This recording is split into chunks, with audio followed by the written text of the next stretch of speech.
Emotional appeal isn't a metric, Mr. Reeves. 3 hours earlier, the richest man on the block walked out of his own building. Are you cold, sir? You need it more than I do. Helen, pull every rejection. In 48 hours, that $14 coat would save her son's life. But first, somebody was about to lose everything. Mama, that man's whole body is shaking. Can we help him? Maria, Elena Vasquez looked down at her son, then over at the bench. The man was hunched against the cold like he was trying to make himself smaller. February in West Hollywood wasn't supposed to be like this, but a freak Pacific storm had been dumping rain for 2 days, and the wind off Sunset was cutting through everything. She didn't think about it. She unzipped her own coat, a thin brown parka she'd bought at a Goodwill on Pico for $14, and walked it over to him. Her hands shook the second she let go. Now she was the cold one, standing there in just her waitress shirt and an apron that smelled like fried tortillas and lime. She smiled at him. "Stay warm, sir. You shouldn't be out here like this." The old man lifted his head. His hair was soaked flat against his scalp, and his eyes were the kind of tired that doesn't come from one bad day. He whispered something she almost didn't catch. "God bless you, miss." That coat had cost her $14 at a thrift store on Pico. The man wearing it now owned 78% of a 5-star hotel, 2 blocks behind them. A hotel worth $340 million. And in 48 hours, Maria Elena's 7-year-old son was going to need every cent of it to stay alive. Before we go any further, I have to tell you something. I almost didn't make this video. The story you're about to hear is one of those stories that sits with you. The kind that makes you look at strangers differently the next day. If you believe small acts of kindness still matter in this world, do me a favor and hit subscribe. Like the video. Share it with one person who needs it tonight. Because what happened next at that bus stop set off a chain of events that nobody saw coming. Least of all, the old man on the bench. His name was Keanu Reeves. 3 hours earlier, Keanu had been sitting at the head of a glass conference table on the 22nd floor of the Vermilion Crest Hotel. His name wasn't on the door. His name wasn't on anything. That was the whole point. 14 years ago, when he'd put up the money to buy the building, he'd done it through a trust named after his mother. The hotel made about $20 million a year in profit, and every dollar of it went somewhere most people would never guess. A quiet account that paid for chemotherapy, bone marrow transplants, hospital beds for children whose families had stopped sleeping. In 14 years, the trust had covered the full treatment of 2,847 kids with leukemia and blood cancers across America. Not one of them, not one of their parents, had ever known the name of the man writing the checks. Keanu had a reason. His sister Kim had fought leukemia for years. He remembered the waiting rooms. He remembered the way other parents in those rooms looked when the billing office came down the hall. He remembered one couple in particular. The woman maybe 30, the man younger, sitting across from him one Saturday in 1990-something, while Kim was in chemo. The man kept opening his wallet and counting the cash in it like the number was going to change. Keanu had wanted to say something, he hadn't. He'd made himself a promise back then. Quiet one, just for him. But the man sitting across from him at the conference table didn't know about any of that. Vincent was the CEO Keanu had hired 6 years ago to run the hotel. And tonight Vincent was leaning back in his chair with the kind of smile a man wears when he thinks he's already won. "Mr. Reeves," Vincent said, "I appreciate that you have a sentimental attachment to the trust. But the board has reviewed the financials, and we believe the foundation's grant approval process needs reform. Frankly, we're approving too many cases that don't meet rigorous criteria." Keanu was quiet. He had a way of being quiet that made other people keep talking. We've turned down a few applications this quarter that, on paper, looked compelling. But emotional appeal isn't a metric. We have a duty to be selective. The foundation's reputation depends on rigor. Without rigor, it becomes a slush fund. How many applications? Keanu said. Vincent's smile thinned. I don't have the exact number. Roland does, Keanu said. Roland was Roland Pemberton, the man whose name sat on the Foundation's board chair on paper, the man Keanu had trusted for 21 years. They'd met on a film set in Vancouver in 2004. Roland had been a production accountant.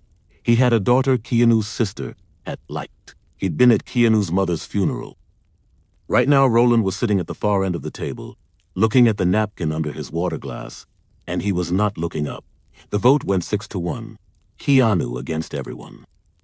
Vincent had a stack of bylaws printed out and bound in leather, and the bylaws said that a unanimous -1 vote could restrict the founder's day-to-day authority over the trust. Roland had drafted the bylaws himself 11 years ago. Keanu had signed them without reading them carefully because he'd trusted Roland. The meeting broke up at 6:15. Keanu didn't take the elevator down to the parking garage where his old gray pickup was waiting.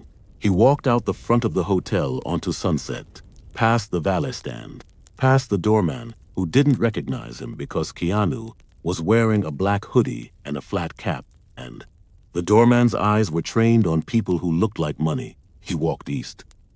The rain started halfway down the block. By the time he sat down at the bus stop on La Brea, his hoodie was soaked through to the skin. His jeans were heavy with water. He'd been worth, on paper, somewhere north of $380 million for almost a decade. Right now, he was a 61-year-old man on a metal bench shaking from the cold, and a 7-year-old kid was walking toward him. That kid's name was Daniel. His mother called him Danny.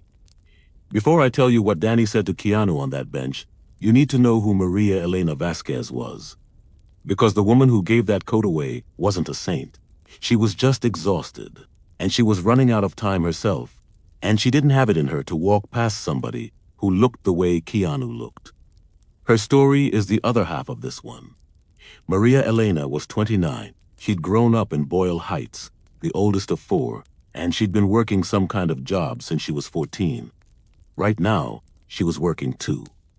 Until 3 weeks ago, she'd been a housekeeper at the Vermilion Crest, the same hotel Keanu had just walked out of.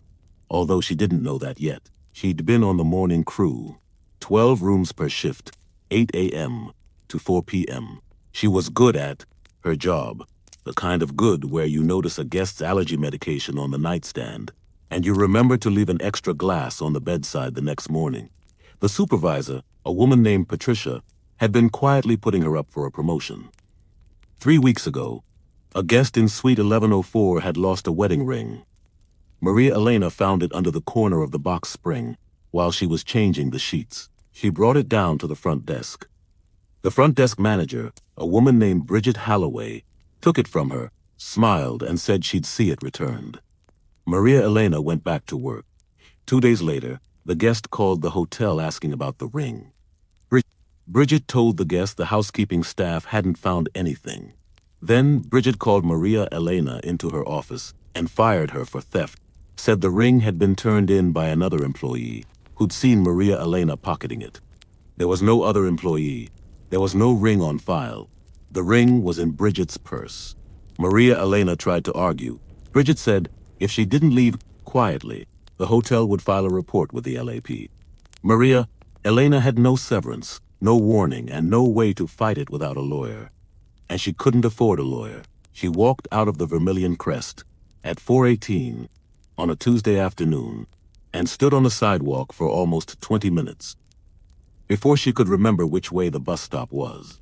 So she'd taken a second shift at El Cholo on Weston, waiting tables from 4 in the afternoon to closing. Her son Danny was at her mother Rosa's apartment in Echo Park during those hours, drawing or watching TV or sleeping on the couch. Danny had been diagnosed with acute lymphoblastic leukemia at 3. He'd been in remission once and out of it twice. He was supposed to start a new round of chemotherapy in 2 weeks. The full treatment course, with a possible bone marrow transplant his oncologist had warned might be coming, was going to cost us something in the range of $420,000. Medi-Cal would cover about 60%. Maria Elena had applied to 7 different foundations. 6 had said no. 1 had said yes for $9,000, which felt like a miracle and was also nothing. The 7th foundation, the one she'd had the most hope for, was called the Patricia Taylor Foundation. Children's Hospital Los Angeles had recommended it.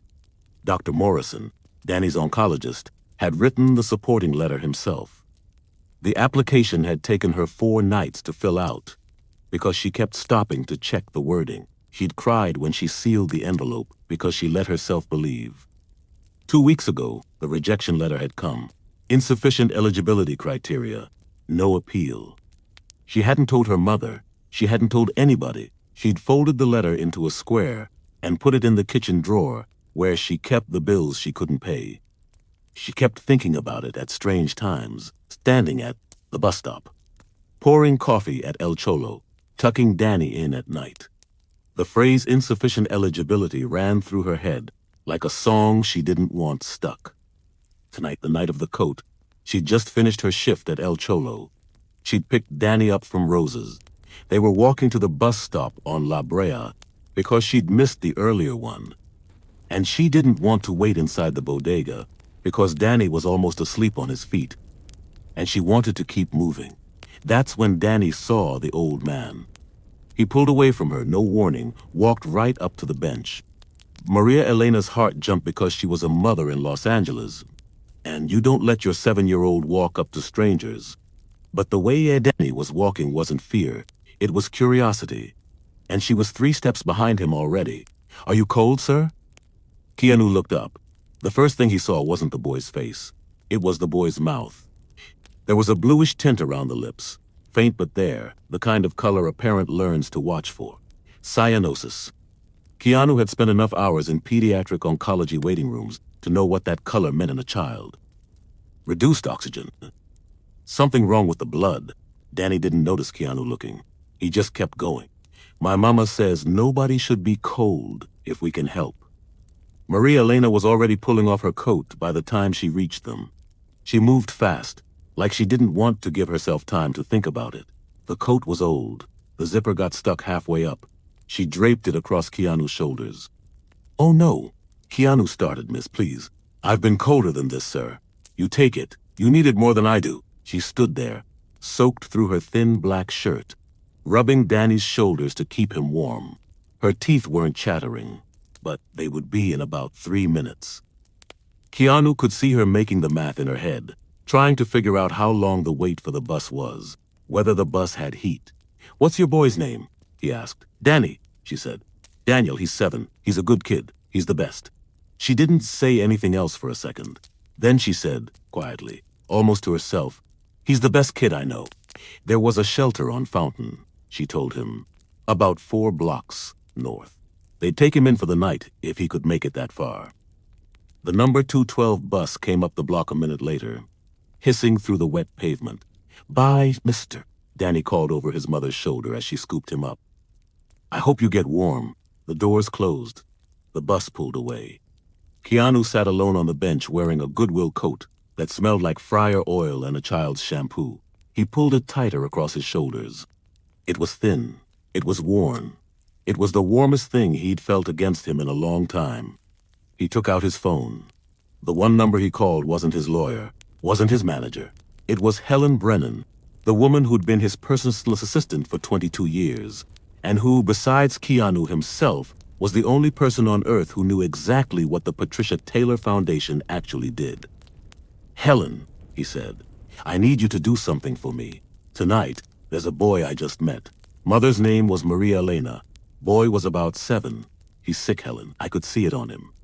I'll start the search. Pull every rejection the Foundation issued in the last 6 months. Everyone. And Helen, I want to know who signed off on them." He hung up. He sat there a little longer, the rain easing off into a mist. He thought about Kim. He thought about a hotel ballroom on Sunset, where Vincent Ashford Whitmore III had once given a speech about excellence in hospitality, and gotten a standing ovation from a room of 200 people in cocktail dresses.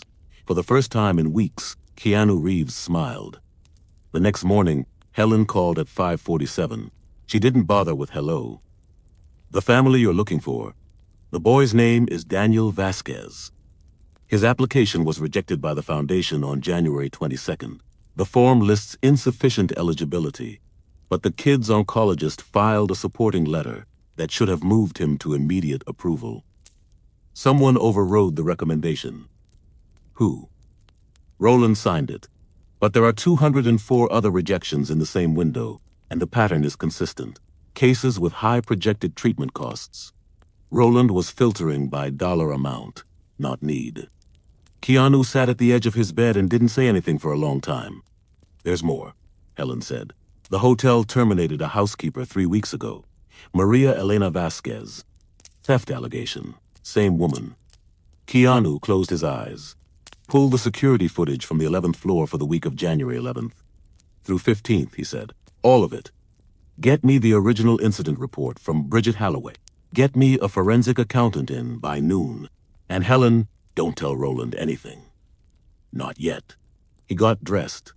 Same hoodie, same jeans, same boots.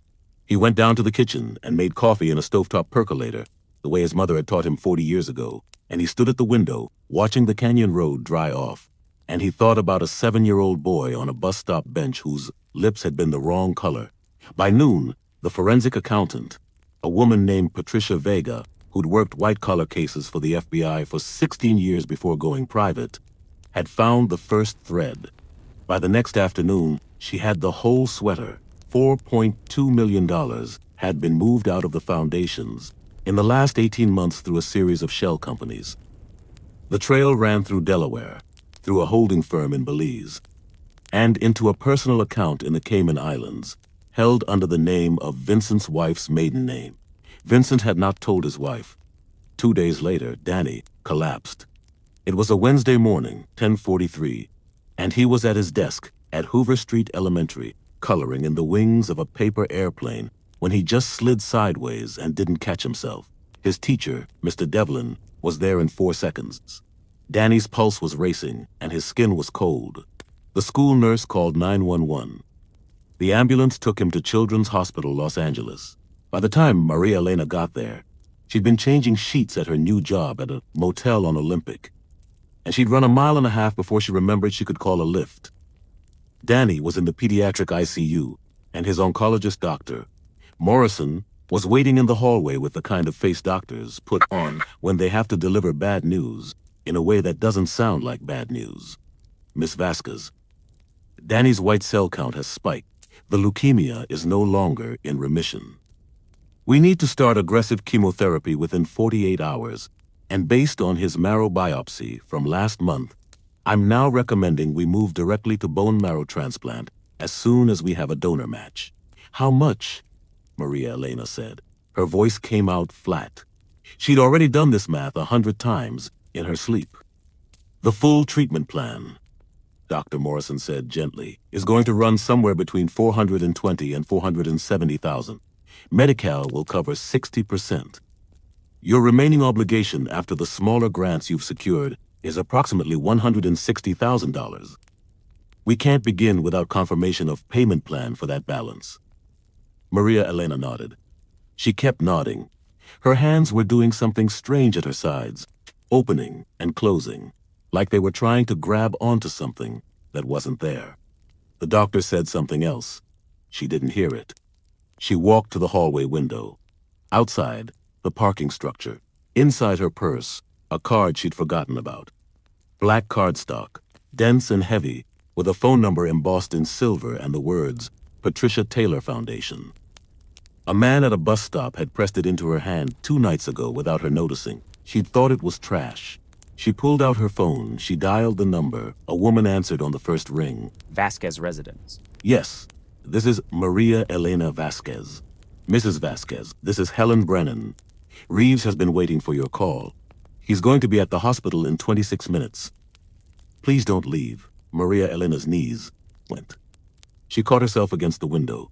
Who is Mr. Reeves? Helen paused. Then, very gently, he's the man on the bench, Mrs. Vasquez. The one you gave your coat to. 24 minutes later, Keanu Reeves walked through the front doors of Children's Hospital Los Angeles in the same hoodie, the same jeans, the same boots. Beside him, a tall man in a charcoal suit carrying a leather portfolio, James Okonkwo, his attorney for 19 years. Behind them, Helen. The receptionist looked up. Took half a second then, her hand went to her mouth. He smiled the way he always did when somebody recognized him on the street.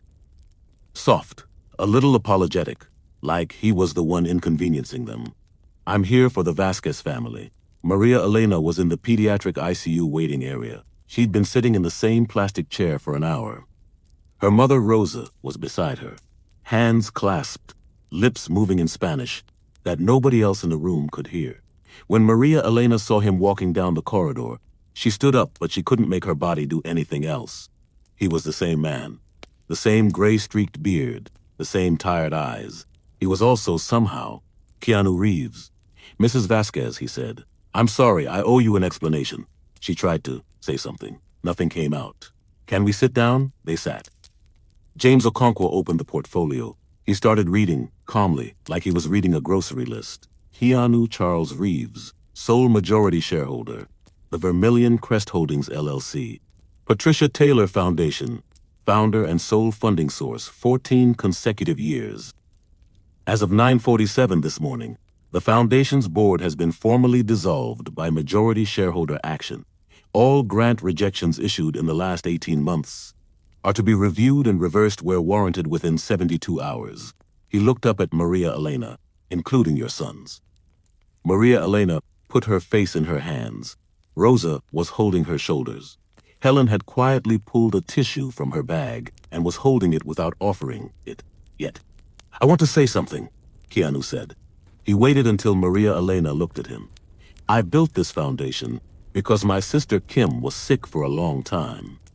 And I used to sit in rooms like this one, and I remember what it felt like when nobody was coming.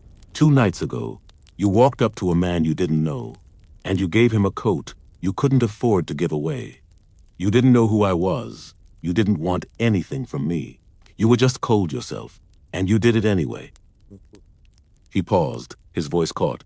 The reason your son was rejected, ma'am, is that someone I trusted has been stealing from the foundation, from kids like yours.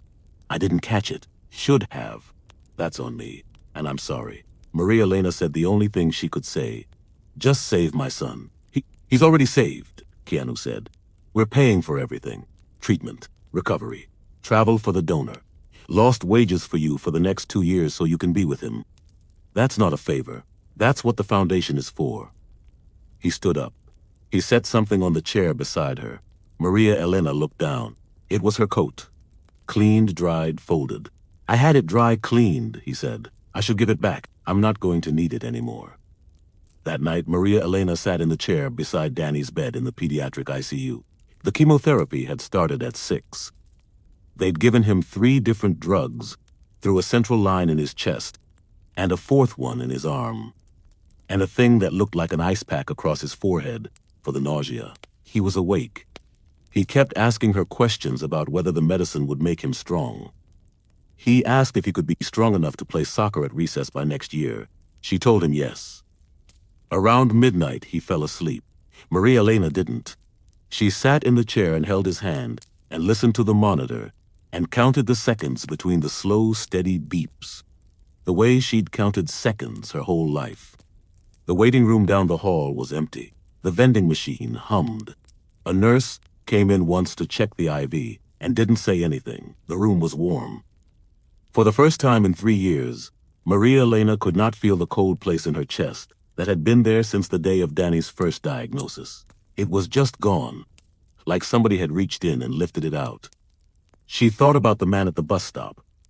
She still couldn't quite hold both halves of him in her head at the same time. Shaking old man in the soaked hoodie.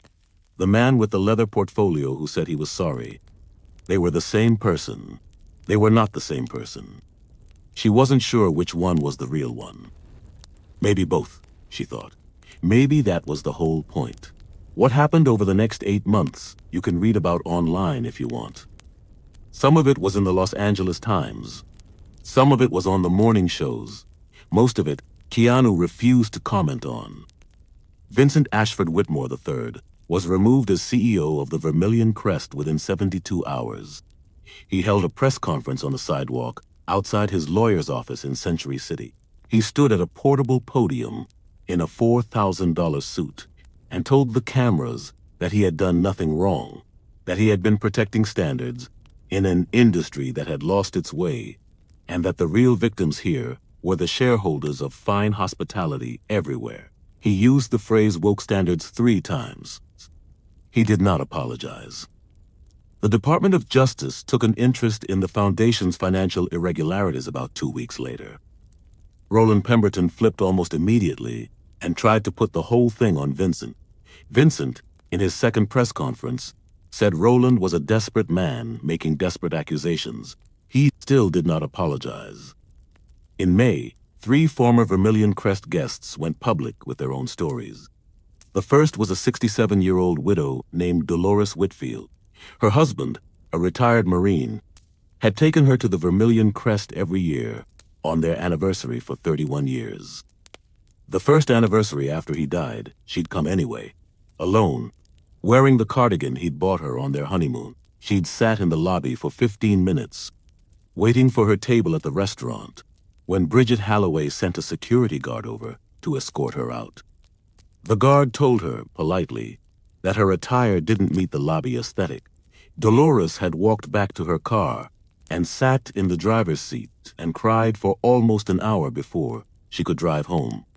She'd never told anyone. She told the Times reporter she was telling now because she didn't want it to happen to anyone else's grandmother. The second was a Methodist minister named Marcus Holloway. He'd come to the Vermilion Crest in March of 2023 for an interfaith conference. He was on the second floor with his 16-year-old son when the head of hotel security, a former LAPD officer named Marcus Fairbanks, stopped him in front of the elevator bank and patted him down, in front of his son, in front of 40 other conference attendees. Fairbanks told him later that he'd matched the description of someone who'd been reported acting suspiciously. There was no report. Holloway had filed a complaint at the time. Bridget Halloway had buried it. The third was a former Vermilion Crest housekeeper named Teresa Boyle. She'd worked at the hotel for 9 years. A pot of boiling pasta water had tipped onto her in the staff kitchen in 2022 and left a curved pink scar along her left cheek. 3 weeks after she came back from medical leave, Vincent had her fired. The termination paperwork said her appearance no longer met the hotel's brand standards. Teresa had 3 kids. She lived in her car for 4 months before she found a place at a shelter in El Monte. There were others, a lot of others. The class action filed by 47 former employees, mostly housekeeping and kitchen staff, mostly Latina women, settled for $12.4 million. Vincent's lawyers tried to claim he hadn't personally signed the termination forms. The forms had his initials on them. In August, a federal grand jury indicted Vincent on charges of wire fraud and money laundering. The Cayman account had been traced. The wife's maiden name on the holding company had been traced. Patricia Vega's forensic work was a thing of beauty, the prosecutor said, off the record. The trial took 9 days. Vincent took the stand. He spoke for almost 2 hours about the death of refinement in American hospitality. He compared himself more than once to a man defending a museum from vandals. The jury came back in 4 hours. 11 years federal prison. Restitution of $7.1 million he did not have. His wife, Cordelia, filed for divorce the day after the verdict. The house in Bel Air was foreclosed on. The cars were repossessed. From a holding facility in Lompoc, Vincent began writing a memoir. He sent the first chapter to 17 publishing houses. None of them wrote back. The chapter was titled Unrepentant. But that's the part of the story you can find in the news. There's a part you can't find. It happened in March, on the 3rd Tuesday of the month, in a visitation room at the Federal Correctional Institution in Lompoc. A woman walked in. She was 29 years old, in a navy blazer, with a name tag still pinned to her chest because she'd come straight from work. Her son was in school. He was doing well. The transplant had taken. She'd told her mother where she was going, but she hadn't told anyone else. Vincent Ashford Whitmore III sat across the plexiglass from her. He'd lost weight. His hair, which used to be the kind of gray you have to pay for, had gone white. His prison jumpsuit didn't fit his shoulders the way his suits used to. He looked at her through the plexiglass. He didn't recognize her at first. Then he did. "You worked at my hotel." "Yes," Maria Elena said. "I don't know why you're here." Maria Elena had thought about this for a long time. She'd thought about what she was going to say. She'd written it down once and then thrown the paper away. She didn't need the paper. "I came to tell you my son's name," she said. "You signed off on a letter that said he didn't qualify. I came to tell you his name so you'd have to hear it from somebody." Vincent's jaw tightened. He started to say something. She kept going. "Daniel Andres Vasquez. He's 8 now. He had leukemia. He almost died because of paperwork that you signed. I'm not here to yell at you. I'm not here to forgive you. I just wanted you to hear his name out loud one time, from his mother." Vincent looked at the floor. He looked at her. He looked at the floor again. The first time he opened his mouth, nothing came out. The second time he said something so quiet, the camera microphone almost missed it. The court transcripts from his appeal, which would surface a year later, captured it. "I didn't know they were real," he said. Maria Elena waited. "The kids," he said. "The names. They were files. They were dollar amounts. I didn't think about it."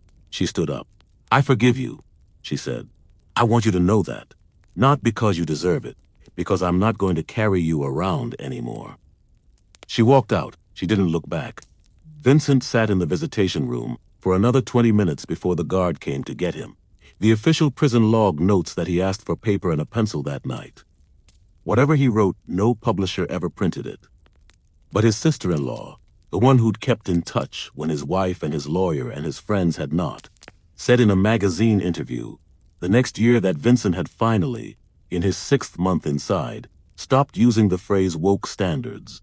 He had started, she said, using the words "I was wrong" instead. She said it like she still wasn't sure she believed it. 6 months after Maria Elena's visit, on a Tuesday afternoon in the second week of December, Keanu walked into the lobby of what used to be the Vermilion Crest Hotel. The hotel had a new name now, carved in slate, above the front entrance, the Kim Reeves House. The lobby looked the same on first glance, marble floors, and a chandelier the size of a small car. But if you looked closer, you could see the things that had changed.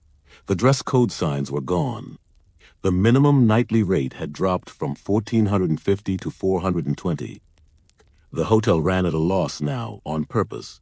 Every dollar of the loss was an investment in the foundation, which had tripled in size, and was funding the treatment of 412 children in its first reformed year. At the front desk, in a navy blazer with a name tag that read Director of Family Liaison, Maria Elena Vasquez was helping a young couple with a sick daughter fill out an intake form. She looked up when Keanu came in. She smiled at him the way you smile at family. Danny was in school. He was in 2nd grade. His most recent scan was clean. The bone marrow transplant in May had taken. His hair was growing back, dark and thick, and he had a habit of running his fingers through it, like he wasn't sure it was real. Keanu walked across the lobby. He didn't go to the elevators. He went to the side door that opened onto Sunset, and he stepped outside. It was a clear day. No rain.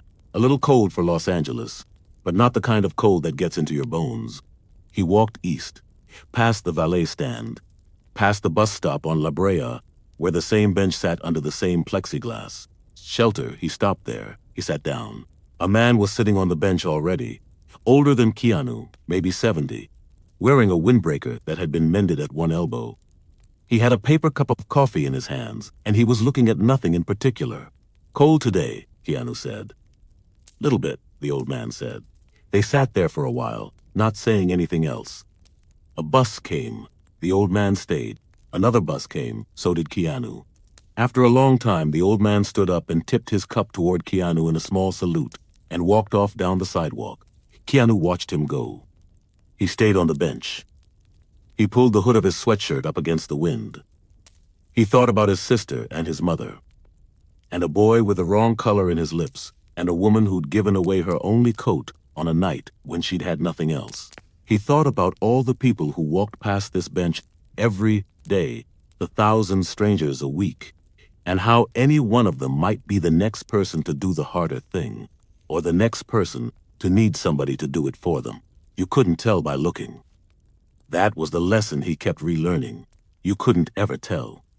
He sat there until the sun started going down, and the streetlights came on along Sunset, and somewhere a few blocks over, a child was getting tucked into bed by a mother who'd just gotten home from work.